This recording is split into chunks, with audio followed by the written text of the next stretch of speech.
नमस्कार। यहाँ पे मैं आपसे सबसे पहली बात तो CSIR नेट की जब भी हम प्रिपरेशन करने जाते हैं, दैट इज CSIR एस्पिरेंट का सबसे पहले क्वेश्चन होता है स्टार्ट कहाँ से करें, how to start and where to start, from where to start. How to start में सबसे पहले हमको देखना चाहिए सिलेबस में सबसे पहले तो इम्पोर्टेंट टॉपिक्स को उठाना चाहिए और जैसे ही वो इम्पोर्टेंट टॉपिक्स लगने लग जाए हमसे फैमिलियर, राइट, कि हम उनको जानने लग गए हैं और उनसे हमको फिर उसके बाद हम पे आना चाहिए पीवाईक्यू के पे जो हमने इम्पोर्टेंट टॉपिक्स किए थे, राइट, उनको चेक करना चाहिए कि वो हमारे आंसर आ रहे हैं उसके कि नहीं। अब उसके बाद हमें देखना चाहिए कि हम कितना लैग कर रहे हैं हमारे मार्क पे। जो हमारा मार्क है सक्सेस दिलाने वाला, जो भी मार्क्स होंगे वो उससे हम कितना लैग कर रहे हैं, और जितना हम लैग करेंगे उसके बाद हम उन टॉपिक्स पे आएंगे जो लेस इम्पोर्टेंट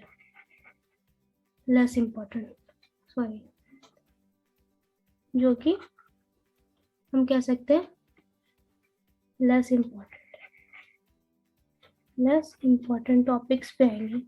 फिर उससे हम फिर से हम पढ़ के हम चेक करेंगे पीवाईक्यू में कि हमारा अप टू द मार्क आ रहा है कि नहीं। अगर अप टू द मार्क आ रहा है तो keep practising and revise and again. तो उसको आप रिवाइज करेंगे। ये एक तरीके से एक फ्लो चार्ट है। हम कह सकते हैं कि जब भी हमें ये एग्जाम क्रैक करना है, दैट इज हमारा CSIR का एग्जाम जब भी क्रैक करना है तो हमारा ये अप्रोच होना चाहिए। उसके बाद हमें आगे बढ़ना चाहिए, रिवाइज करना चाहिए और रिवाइज करके हमें एग्जाम में जाना चाहिए। ओके, तो फिर सबसे पहली बात तो सबसे पहले मैंने क्या कहा, सिलेबस देखना चाहिए, right. Syllabus is very important. तो सिलेबस को पहले देखते हैं, ठीक है। सिलेबस क्या है, मैं यहाँ पे आपको इम्पोर्टेंट टॉपिक्स डिस्कस करवाऊंगी कि कौन सा सबसे इम्पोर्टेंट टॉपिक है सिलेबस में। ओके, सबसे पहली बात तो यहाँ पे है ये molecules and the interaction relevant to biology. ये है हमारा बायोकेमिस्ट्री। नीचे चलते हैं और नेक्स्ट पेज पे चलते हैं, मतलब, और देखते हैं कि क्या क्या टॉपिक्स हैं और मैं बताऊंगी फिर इसके लिए बुक। ओके, देखो, सबसे पहली बात तो ये है हमारा बायोकेमिस्ट्री।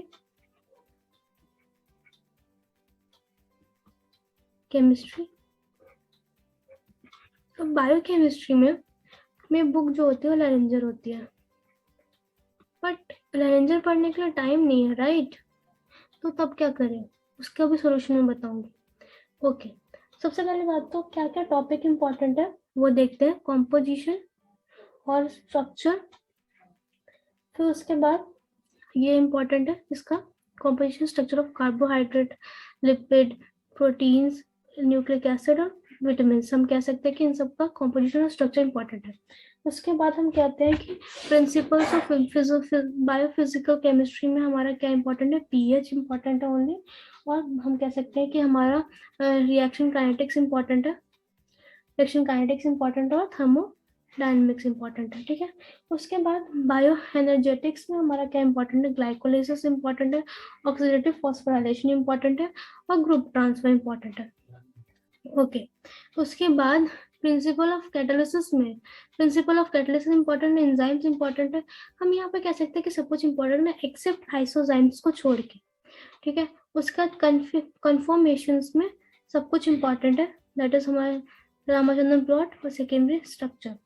ओके, उसके बाद हमारा कॉन्फॉर्मेशन में वो हेलिक्स ABZ इंपॉर्टेंट है, tRNA इंपॉर्टेंट है, माइक्रो RNA इंपॉर्टेंट है। यहाँ पे मेटाबॉलिज्म में सब कुछ इंपॉर्टेंट है, वीकेंड से सब कुछ इंपॉर्टेंट है।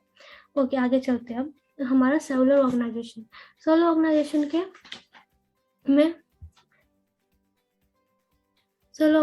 में जो होता है वो एक तरीके से हम इसको कहते हैं सेल बायोलॉजी भी कहते हैं,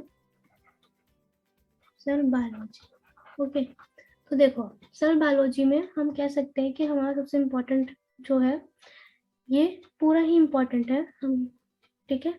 उसके बाद बी पूरा इम्पोर्टेंट है, उसके बाद ये डी पूरा इम्पोर्टेंट है हमारा। सी में कुछ कुछ टॉपिक्स है जो हमें पढ़ने, दैट इज ओपेरॉन हो गया, उसके बाद हमारा हो गया ओपेरॉन हो गया हमारा हमारा स्ट्रक्चर ऑफ क्रोमेटिन और क्रोमोसोम हो गया, ट्रांसपोसोम्स हो गया, ठीक है। ये सब इम्पोर्टेंट है। आगे चलते हैं। ओके उसके बाद फंडामेंटल प्रोसेसेस में क्या क्या इम्पोर्टेंट है देखते हैं। डीएनए रेप्लिकेशन में हम कहते हैं रिपेयर और रिकॉम्बिनेशन में unit of replication is important, enzyme involve important, replication origin replication fork बहुत इंपॉर्टेंट है, डीएनए डैमेज बहुत इंपॉर्टेंट, रिपेयर मैकेनिज्म भी बहुत इंपॉर्टेंट, होमोलोगस और site specific recombination is very important. और यहाँ पे सब इंपॉर्टेंट है, इसमें भी सब इंपॉर्टेंट है, राइट। प्रोटीन सिंथेसिस में वो कंट्रोल ऑफ जीन एक्सप्रेशन में कुछ इंपॉर्टेंट नहीं है ज्यादा, ठीक है। आगे चलते थोड़ा देखो। उसके बाद फोर्थ देखते हैं अपना। फोर्थ में इसमें virus into animals and plant host cell important है, और pathogen induce diseases in animals and plants important है। ओके सेल सिग्नलिंग में हम कह सकते हैं कि हमारा सब इम्पोर्टेंट है, और सेलुलर कम्युनिकेशन में कह सकते हैं कि हम general principle of cell communication, cell adhesion, rules of cell molecules, उसके बाद गैप जंक्शन है ना, ये इम्पोर्टेंट है। उसके बाद इंटीग्रिन्स इम्पोर्टेंट, सेल मैट्रिक्स इंटीग्रिन्स इम्पोर्टेंट है। कैंसर में हम कह सकते हैं कि हमारा ऑन्कोजीन्स इम्पोर्टेंट है, ट्यूमर सप्रेसर जीन इम्पोर्टेंट है। उसके बाद अपोप्टोसिस इम्पोर्टेंट है, राइट। उसके बाद हम कह सकते हैं कि हमारा therapeutic intervention of uncontrol cell growth important है। ये हमारे इम्यूनोलॉजी का पोर्शन है। मैं आपको सजेस्ट करूंगी बिल्कुल लास्ट में उठाइए इम्यूनोलॉजी को, ओके। आगे चलते डेवलपमेंट बायोलॉजी, क्योंकि बहुत बड़ा टॉपिक और मुश्किल से 2 क्वेश्चंस आते हैं पेपर में, ठीक है। तो आई विल सजेस्ट कि इसको लास्ट में उठाइए, ओके। नाउ इसमें पोटेंसी इंपॉर्टेंट है, commitment, specification, induction, competence, determination and differentiation, morphogenetic gradients, cell and fate, cell lineages, और उसका mutants and transgenic in analysis of development. अब उसके बाद गैमेटोजेनेसिस का देखते हैं। गैमेटोजेनेसिस में एम्ब्रियो सेक इम्पोर्टेंट है, डेवलपमेंट फर्टिलाइजेशन इन प्लांट्स है ना, जाइगोट फॉर्मेशन इम्पोर्टेंट है, क्लीवेज इम्पोर्टेंट है, ब्लास्टुला फॉर्मेशन इम्पोर्टेंट है। फिर उसके बाद gastrulation and formation of germ layer in animals important है। उसके बाद आगे चलते हैं, हमारा एम्ब्रियोजेनेसिस भी इम्पोर्टेंट है, और सीड फॉर्मेशन भी इम्पोर्टेंट है, राइट। उसके बाद चलते हैं मॉर्फोजेनेसिस पे। मॉर्फोजेनेसिस और ऑर्गेनोजेनेसिस में हमारा ये इम्पोर्टेंट है, dictyostelium axis and patterns formation in drosophila important है। मैं आपको सजेस्ट करूंगी कि इसकी आप प्रिंट आउट कॉपी निकाल लीजिए और ये सब मार्क करिए, और इसके बाद मार्क करने के बाद क्या क्या लिखना है उस पर मैं अब आपको बताऊंगी, don't worry. Cell induction important है, लिम्ब डेवलपमेंट इम्पोर्टेंट है, और रीजनरेशन वर्टिब्रेट्स इम्पोर्टेंट है। एंड देन मॉर्फोजेनेसिस में ये इम्पोर्टेंट है हमारा, ये एक्चुअली हम कह सकते हैं पूरा इम्पोर्टेंट है, ठीक है।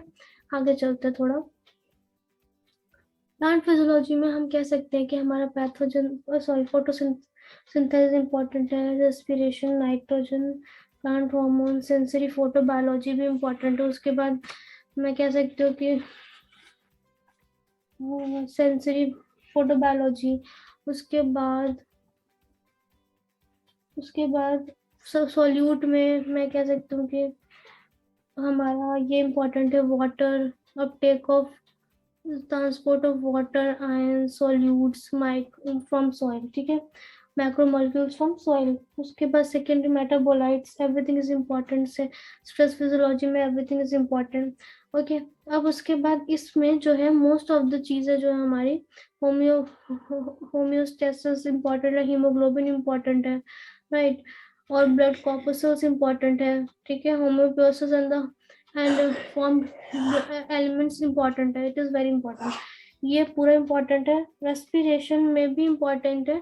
एक्चुअली यहाँ पे ये जो चीजें है ना, दैट इज न्यूरॉन्स को लेके ये बहुत इंपॉर्टेंट है। एक्शन पोटेंशियल इम्पोर्टेंट है, central peripheral nervous system important है, राइट, और ये growth and neurotomy of the spinal cord is important. उसके बाद आगे चलते हैं, ये हमारा, उसके बाद सी हमारा ये जो है एंडोक्रोनोलॉजी ये पूरा इम्पोर्टेंट है, ठीक है। डाइजेशन भी इम्पोर्टेंट है एक तरीके से मैं कह सकती हूँ। उसके बाद एक्सक्रीटरी सिस्टम में ये electrolyte balance, acid base balance, blood pressure, blood volume, और क्या कहते हैं रेगुलेशन ऑफ वाटर बैलेंस, ये सब इम्पोर्टेंट है, राइट। आगे चलते हैं। उसके बाद Mendelian, this is inheritance biology में, जिसको हम जेनेटिक्स कहते हैं, बहुत इंपॉर्टेंट है सब कुछ भी। मेंडेलियन में हम पूरा ये पढ़ेंगे, हम ये भी इम्पोर्टेंट है, ये भी इम्पोर्टेंट है, this is also very important, right. उसके बाद एक्स्ट्रा क्रोमोसोमल भी बहुत इंपॉर्टेंट है, हमारा ट्रांसफॉर्मेशन ये बहुत इंपॉर्टेंट है। और उसके बाद ह्यूमन जेनेटिक्स भी बहुत इंपॉर्टेंट है। ह्यूमन जेनेटिक्स में हम ये टॉपिक स्किप कर सकते हैं, राइट। उसके बाद इवन यहाँ पे भी हम ये टॉपिक स्किप कर सकते हैं, फाइन स्ट्रक्चर ऑफ जीन्स भी, ठीक है।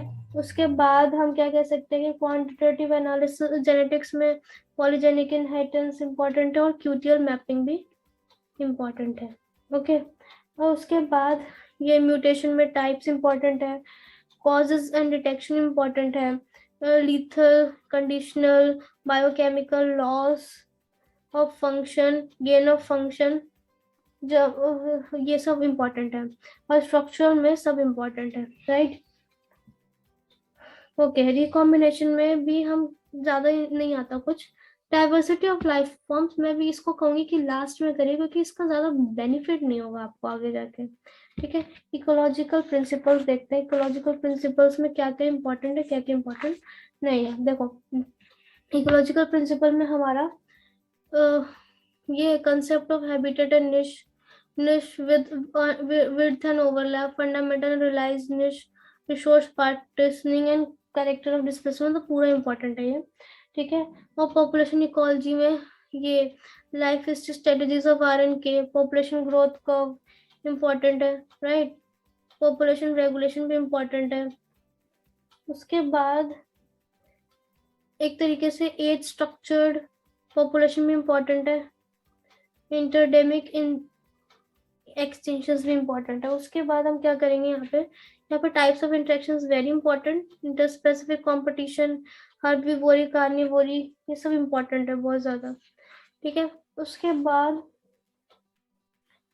बाद कम्युनिटी में हम क्या करेंगे कि levels of species diversity and measurement important है, एजेस एंड इकोटोन्स बहुत इंपॉर्टेंट है। उसके बाद इकोलॉजिकल सक्सेशन में टाइप्स, मैकेनिज्म बहुत इंपॉर्टेंट है, राइट। उसके बाद ज्यादा कुछ इंपॉर्टेंट नहीं आगे जाके, ठीक है। ये बहुत इंपॉर्टेंट है हमारा थ्योरी ऑफ आइलैंड्स, बायोजियोग्राफी, इसका तो कोई ना कोई क्वेश्चन आ ही जाता है, ठीक है। और ज्यादा कुछ इंपॉर्टेंट नहीं है। आगे चलते हैं, आइलैंड्स, बायोजियोग्राफी, उसके बाद आगे चलते हैं। यहाँ पे बायोजियोग्राफिकल जोन्स ऑफ इंडिया बहुत इंपॉर्टेंट है, ठीक है। अप्लाइड इकोलॉजी में environmental pollution is very important, ठीक है। यहाँ पे principles of conservation is very important.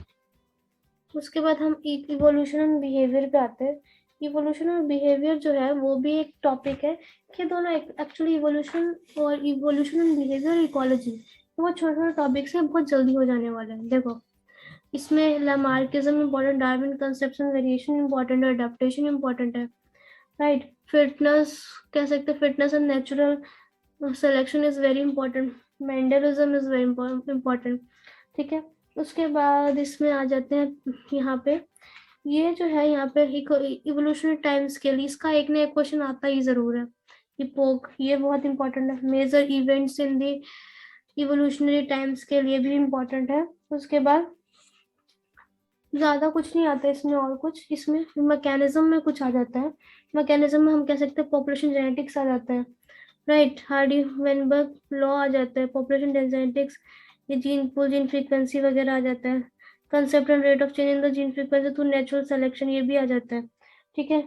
ये migration and random genetics, adaptative radiation, isolating, ये सब आ जाता है। मतलब हम कह सकते हैं पूरा ही टॉपिक इम्पोर्टेंट है। और उसके बाद ब्रेन एंड बिहेवियर में,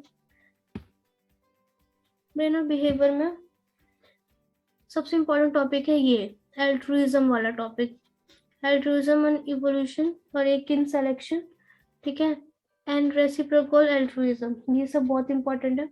उसके बाद use of space and territoriality, mating system, ये बहुत इंपॉर्टेंट है। उसके बाद पैटर्नल पैटर्नल केयर, ये बहुत इंपॉर्टेंट है। और ज्यादा कुछ नहीं आता इसमें, ठीक है। ओके, आगे चलते हैं।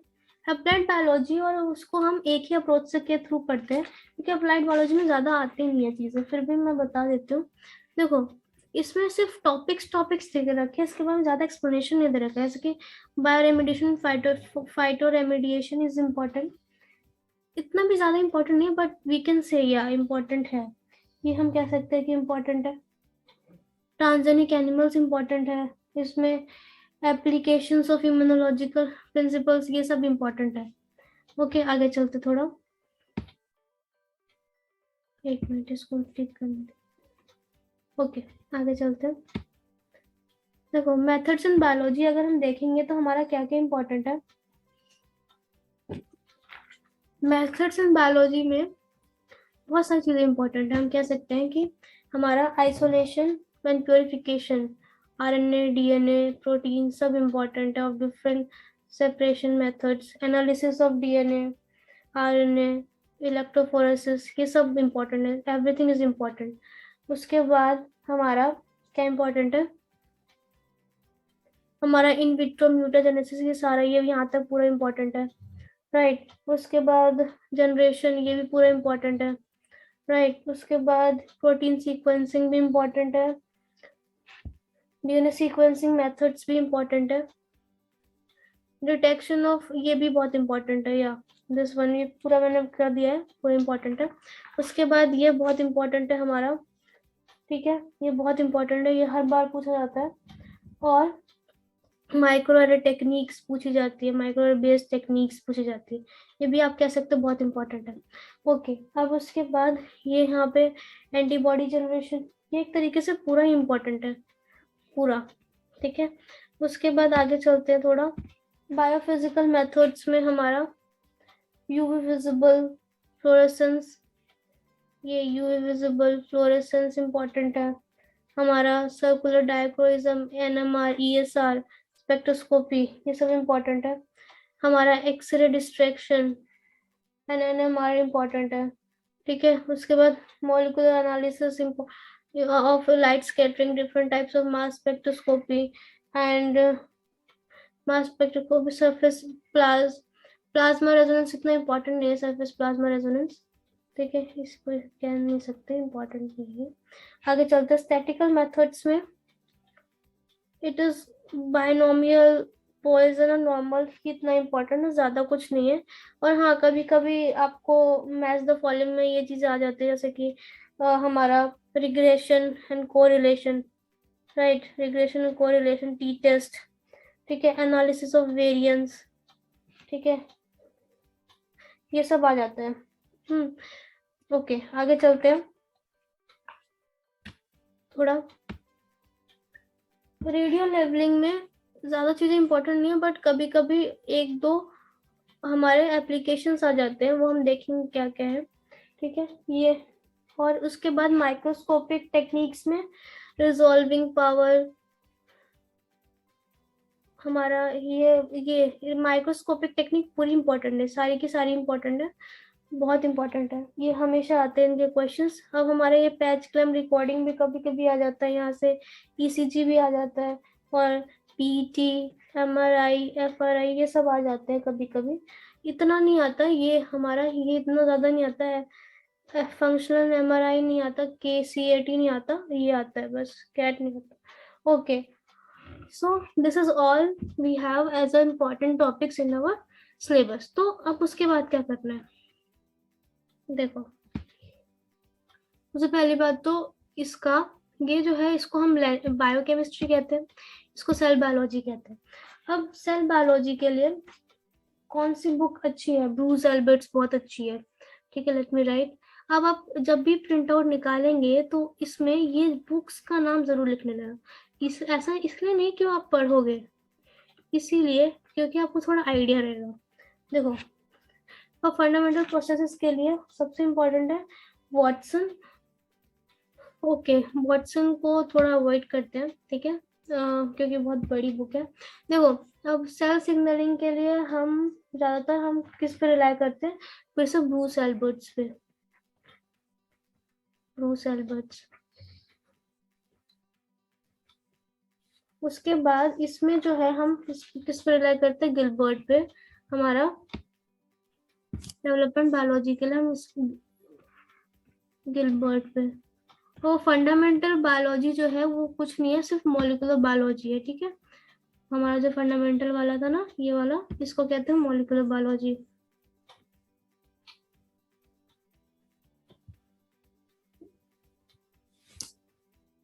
ओके, अब आगे चलते थोड़ा। देखो, उसके बाद हमें पता है कि ये चीज है। देखो, अब गिलबर्ट इसके लिए प्लांट फिजियोलॉजी के लिए most of the time path finder he refer करनी चाहिए, पाथ फाइंडर ही रेफर करनी चाहिए। बट फिर भी आगे चलते पाथ फाइंडर। ओके, आगे चलते थोड़ा। यहाँ पे इसके लिए हमारे एनिमल फिजियोलॉजी के लिए पाथ फाइंडर इज सुटेबल, क्योंकि इनके टॉपिक्स बहुत बड़े हैं, ठीक है। तो जिनके टॉपिक्स बहुत बड़े हैं और जिनको हमें बस ऊपर से ही करके पढ़ के ज्यादा पढ़ना नहीं डिटेल में, तो वो हम पाथ फाइंडर से पढ़ते हैं। तो इसके लिए जेनेटिक्स जो है हम पढ़ते हैं क्लग एंड कमिंस से, Clough and Cummins, Clough and Cummins, right. इसके बाद आगे चलते थोड़ा। क्लग एंड कमिंस से पढ़ने के बाद इनहेरिटेंस बायोलॉजी को, ये तो मैं सजेस्ट करूंगी डाइवर्सिटी इन लाइफ फॉर्म्स को ज्यादा मत ध्यान दीजिए। उसके बाद इकोलॉजिकल प्रिंसिपल्स और इवोल्यूशन बिहेवियर के लिए इसके लिए path finder is enough, right. और कुछ कोई बुक कुछ करने की जरूरत नहीं है ना, क्योंकि इसमें ज्यादा कुछ सोचने की भी जरूरत नहीं है। देखो, यहाँ पे मैं कह दूंगी, यहाँ पे पाथ फाइंडर। ओके, आगे चलते हैं। उसके बाद अप्लाइड बायोलॉजी के लिए यहाँ पे मैं सजेस्ट करूंगी कि try to see topics, right, topics, और या फिर आप रेफर कर सकते हैं पाथ फाइंडर। अब इतनी अलग अलग जगह पे जाने के लिए इतने 13 यूनिट्स है, राइट, वी हैव 13 यूनिट्स, हमारे पास यूनिट 13 यूनिट्स है, 13 यूनिट्स है, और उनको अलग अलग जगह पे ढूंढने के बजाय this YouTube channel will provide you everything, right. YouTube channel will provide you everything, that is biology from basics.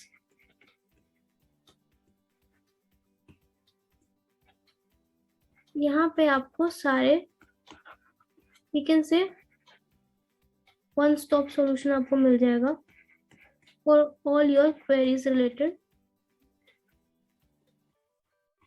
to CSIR-NET, CSIR-NET Life Science। Okay, बस आप मेरे को सपोर्ट करने के लिए लाइक, शेयर एंड सब्सक्राइब करते रहिएगा।